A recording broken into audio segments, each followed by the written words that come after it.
Hey Kyle, today is Saturday, September 11th, I think, and I am working at this wedding that Islandwood is hosting.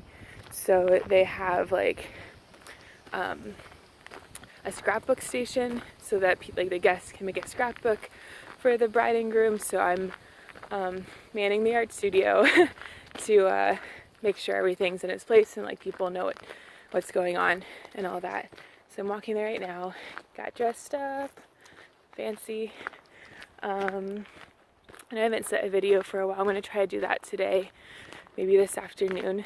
But in the meantime, when I get to the art studio, I can show it to you. So that's cool. So I don't think you got to go inside of it. But we've been doing a lot of art, or maybe I haven't been doing that much, but we did botanical printmaking yesterday. So like putting ink on plants, putting them on paper and like putting it through a press. That was cool. We did watercolors the other day. Yeah, lots of fun stuff going on in Islandwood. So I'm still walking to the art studio. Sky's really cloudy today. It's kind of cool. I think it's in the 60s and it was kind of hot. Actually, it was in the 80s earlier this week. I haven't seen the sun, I've seen the sun, but I haven't seen blue sky for almost a week, about 6 days now. The really bad fires in Washington, Oregon, all the areas surrounding where I am. So it's been really hazy, and especially earlier in the week, just the way the sunlight filtered through the haze and the smoke, it looked like it was afternoon all day, just the light of the sun. And then I think it was Tuesday, especially maybe Wednesday, there was ash falling from the sky, so that was really weird. That stick just fell. So it's still cloudy, and it shouldn't be cloudy like this early in the fall. It's not even fall yet. So hopefully there are more blue skies soon. So this is the art studio, all together with the inside and then this like porch. So I don't know, it's not really a porch, overhang. It's circular, and then the inside's just a piece of that circle, like a cut piece of pie, I guess. But this center part right here, on the outside is just the outside of the wall, but inside is like the furnace, and it's circular, and it's supposed to represent the trunk of a maple tree, a big leaf maple, and the size and the shape of the building is supposed to represent like the crown of a big leaf maple tree, and that's how far it would spread out. So I just learned that the other day, so that's pretty cool. So going inside, there's a piano, place for all the kids to hang their artwork. Acoustics in here are really good. Bunch of tables, got some drums. Looks like, I don't know. It's really cool. And then the whole building is made of this like straw, hay stuff. I don't really know what it is, but to keep it insulated. So that's really neat. Yeah, that's the art studio. So it's only September 9th, but already the leaves from the big leaf maple trees are falling off, and there's so many leaves, and this happened like pretty much in the past 2 days. So I think already fall is here.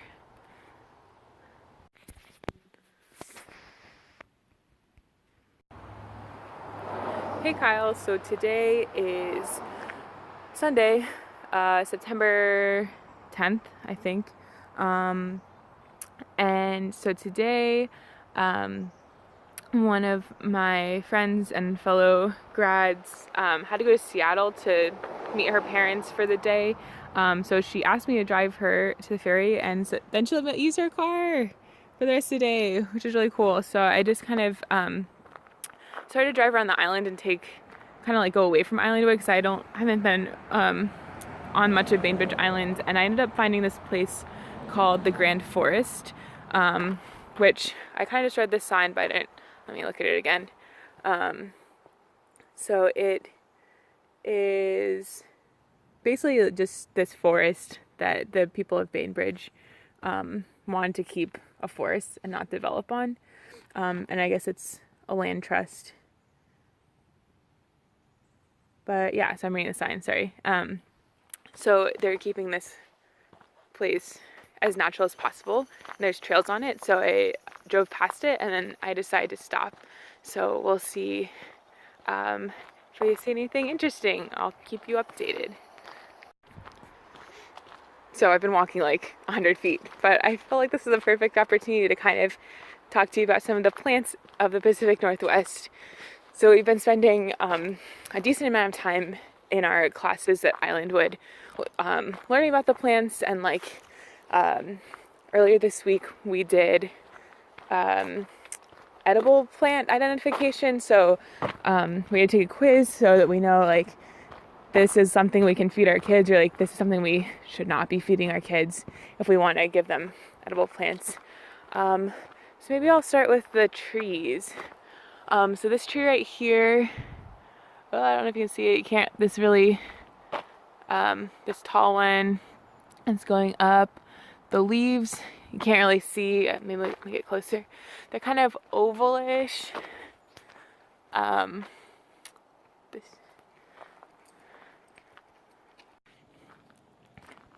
Sorry, someone walked by with a dog. I don't want to be too weird. This is a red alder tree. They're the ones that usually grow the fastest in the forest, and they only live to be like 50 years old or so. But they're also really cool because they're nitrogen fixers, so they fix nitrogen in the soil so that other plants can grow. So they're often the first trees in like a disturbed area, because they fix the soil, fix nitrogen in the soil. This is a really tall tree. I can't really tell what it is. This tree right here, this one, is big leaf maple tree. So the leaves, these leaves aren't all that big, but I guess you can see right there, they can get bigger than your face, which is cool. There also tend to be a lot of mosses and lichen growing on the bark, because there's a lot of kind of like nooks and crannies. Good morning.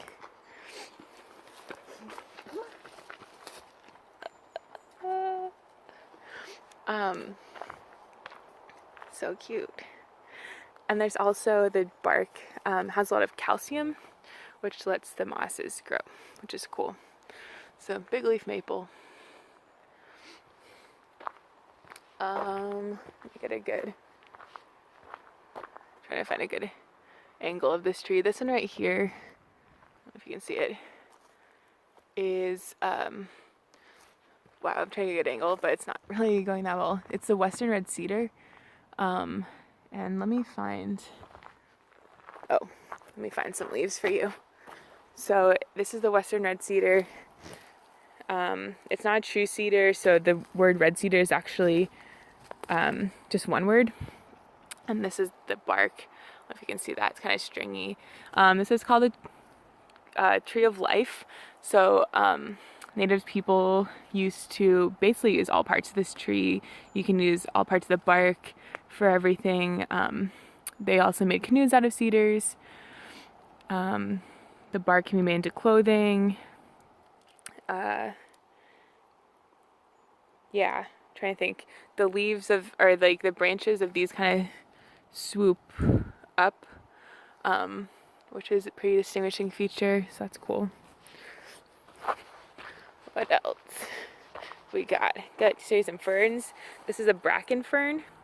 So Islandwood, we do one of the activities with kids is called Each One Teach One. So basically the instructor has a list of, or like a deck of cards with plants on it. We're doing one for plants with plants on them, And so they'll walk maybe like 100 yards on a trail, and they'll send a kid down the trail, and you teach them about something. And that kid is like sitting in that post. And then the instructor walks on, 100 more yards. And so then the second kid will go to the first kid will teach the second kid, and the second kid will move on to the instructor. And the instructor will teach the second kid about a different plant, and then they stay at that spot. And so it basically becomes this like chain of learning, which is cool. But we did it with some of the native plants. And so I got the bracken fern. So I learned this is one of the oldest plants on the planet. It's the most widespread fern. And I also learned that in the Middle Ages, people used to use bracken fern as currency to pay rent, which is kind of weird. In contrast, this is the sword fern. So it kind of looks like, each little leaf looks like a sword, kind of. That's called the sword fern. And then this is on the back, usually. Oh, this one doesn't have it. Usually there's a bunch of spores on the back.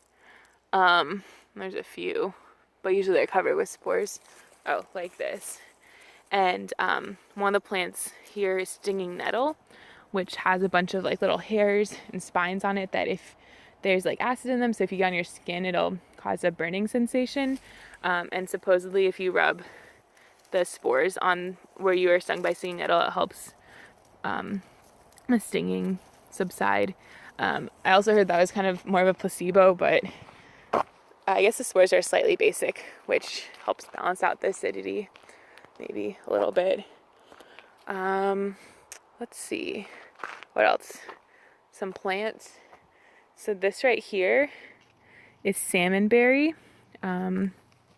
It's commonly mistaken for blackberry here, but one of the reasons you can tell a difference is there's 3 leaves, if you take the big one down, these 2 leaves that are left look like a butterfly, which is really cool. There's no berries on these plants though. And then, so let me try to find some blackberry. So blackberry, there's several different types. This one right here is the only native blackberry. It's called trailing blackberry. So it's often found near trails or like disturbed areas. It has this stem that's kind of like light green and looks kind of powdery. And there's sets of 3 leaves like this. The leaves have spines on the back. I can't see it. They're really tiny right there. And so this is the only native blackberry to the Pacific Northwest. I'm trying to see if there's any. The other type of blackberry is called Himalayan blackberry. It's non-native. It has leaves of 5, and I don't see any here, which I guess is a good thing. But if I do, I'll let you know. That's invasive.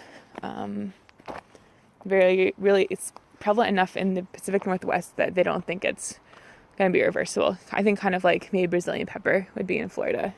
So yeah. Over here, this is evergreen huckleberry. So there's some berries on this. They're like dark purple. You can see that. It's cool. The ones I've seen on campus haven't had many berries. There's also a red huckleberry. If I find that, I'll let you know, but not this. What else? Actually, this one I think is red huckleberry, but I don't see any berries. Red huckleberries often grow out of decaying logs. They're like nurse logs, debris, which is cool.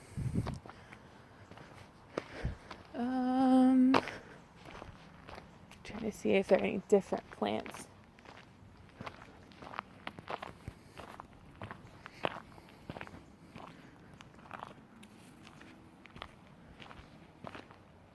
Oh, look at that fern. Neat.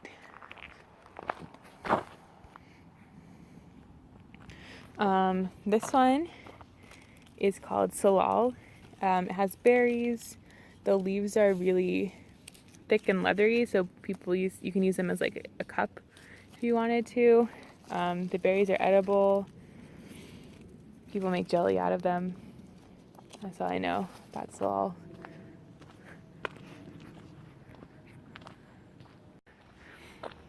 Also, fun fact, this is the first time I've seen the sun in blue skies in pretty much the past week.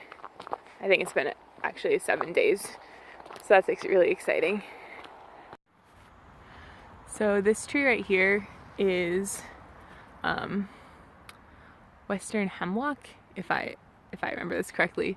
I don't know why, but I have a really hard time distinguishing the difference between hemlock and Douglas fir, except for looking at the needles. And the hemlock, let's see, the hemlock is one of the species that will come in last to a population of trees. That's not even the right way to say that, but it also is one of the trees that will become the oldest. And you can't tell from here, but hemlocks usually have these really droopy tops, so they'll like droop down. Yeah, I don't know much about hemlocks, but not to be confused with the poisonous plant hemlock. Apparently the hemlock trees were given their name because when the leaves are crushed, they smell like the plant hemlock, but the tree isn't poisonous. The plant is, so don't eat hemlock. So this plant's called Oregon grape. There are no berries on it, but we were told that it was inedible, but apparently it is edible. We just can't feed it to our kids. I'm not really sure why. But my roommates and I were reading last night that it was one of the only cures for like maybe like allergies to shellfish. It was something with shellfish, which is weird. But apparently, as a drug, it's pretty potent. So I don't know. Neat stuff. Hey Kyle, so you made it to the end of my 3-part video series on Island Wood. I'm gonna try to be more vigilant in uploading videos as they come. I was gonna upload like all 3 parts as one video, but then it ended up being like 30 minutes long. I didn't want to do that, so I'll try to upload videos maybe a little bit more frequently. I started my we observed kids came to Island Wood for the first time today, so we observed them. We observed the kids, but we observed mainly the instructors. And got to talk to a bunch of 5th graders, and it was really cool. So we're doing that all week, and then next week we have like an in-depth look at the curriculum for the overnight program, and then the next week we're partner teaching so we get our own kids for the first time. And so that's, I think, going to be really busy for the next couple of weeks, and I can't really take video while I'm with the kids because I'm not supposed to have my phone, and because I don't think you're allowed to do that, take video of kids. But hopefully I'll have some more things to show you in the next couple of weeks and get those videos to you sooner. But anyway, I hope, I don't know, that you're not flooded and that you have electricity and like you have enough water and stuff after the hurricane, which I guess was only a tropical storm. But anyway, I will hopefully talk to you later. Love you. Bye.